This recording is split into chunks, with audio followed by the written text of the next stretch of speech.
If you love movies and movie discussions, you've come to the right place. Who am I, you ask? I am the Wiz. So today's review is a Woody Allen classic, and that is Hannah and Her Sisters. It's a movie that has 3 Oscar wins to its name. I think it's 2 of it's for supporting actor, supporting actress, which is Michael Caine and Dianne Weist. I believe the other is screenplay for this movie.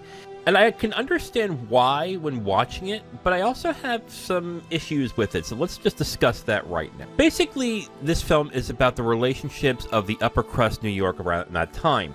These are people that had parents that were very successful in the creative industry around that time. I believe it was Broadway that we're talking through in this movie.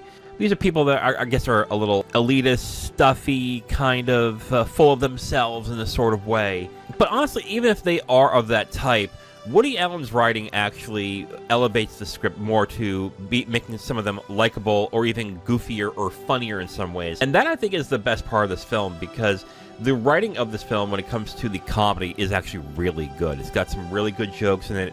But I think these are given more to the men in this movie, specifically Woody Allen's character, Mickey Sachs, and Eliot, who is played by Michael Caine. These are 2 characters that are written really well. They're very funny in this movie. I would especially say Michael Caine is really good in this movie. Like, the male performances in this film, including the one by Max von Sydow, I think are the best things about this movie. They are funny. They are charming in their own way. I am not really even a fan of Woody Allen as an actor, and I found him very funny and likable in this movie.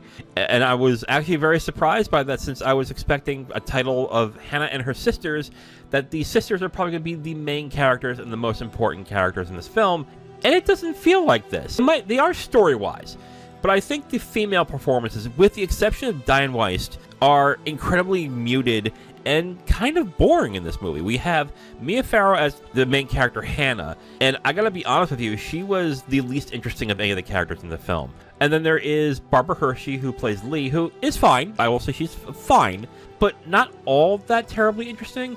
Dianne Weist's performance as Holly is actually the best of the 3 female characters, mainly because she has more of a personality. It's not that she's written like so great and she performed it so well that's amazing.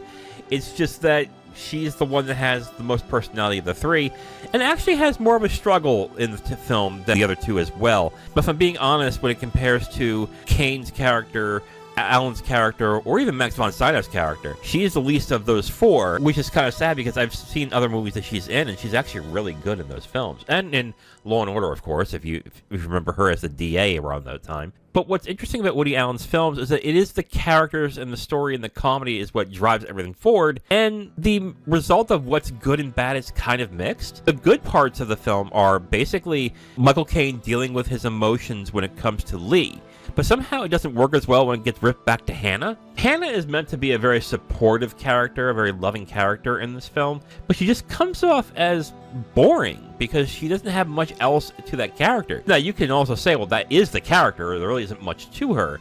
But the thing with Woody Allen's writing when it comes to characters, especially female characters, is that even when they aren't that interesting, they're interesting. And Hannah's character is not that interesting in the slightest. But again, I would say of the characters, I think Michael Caine's Eliot is the best. Then it would probably be Mickey Sachs. And then I think I would say Dianne Weist's Holly are the best 3 characters in the film, which I guess isn't really that much of a surprise. But I gotta say, some of the stories in this film are better than others. And what I found surprising is that the stories of the female characters are really the ones that are the least interesting in this. And that's kind of a disappointment, because I'm expecting in a Woody Allen film to at least have the female characters to be written pretty well. But I won't say they're not, but they're just not as interesting and compelling as the guys in this film. So overall, I'm going to recommend Hannah and Her Sisters. I think the last that you get from the male characters, especially from Michael Caine's character and Woody Allen's character, is enough for this to be an enjoyable movie. I do like Dianne Weist's performance in this movie, but again, the 3 female characters I found disappointing. I don't find them all that interesting, and for them to be the main characters in this film, I think is a huge miss in this movie. But even so, I think that the story is funny enough, and I think it's a entertaining enough film to where I can get past the fact that the female characters aren't that interesting. So if you like Michael Caine and Woody Allen, you probably have seen this already, but if you haven't, check it out. So overall, I do recommend Hannah and Her Sisters. It is on Tubi right now, so if you have not seen it, check it out on there. Now, if you want my full review on this movie, you can go to my website at IamTheWiz.com. You'll have my full written review right on the site, along with a link to the video that has this review that you've just listened to. Thank you for listening to this review. If you want to know what we're reviewing in the next couple days, you can look on the screen right now to see what's coming up next. If you liked what you heard, go ahead and leave a like on this video. If you want to discuss your opinion on the film or the review itself, please leave a comment. And if you want to hear more, subscribe to the channel. Thank you again for listening. I will talk to you next time.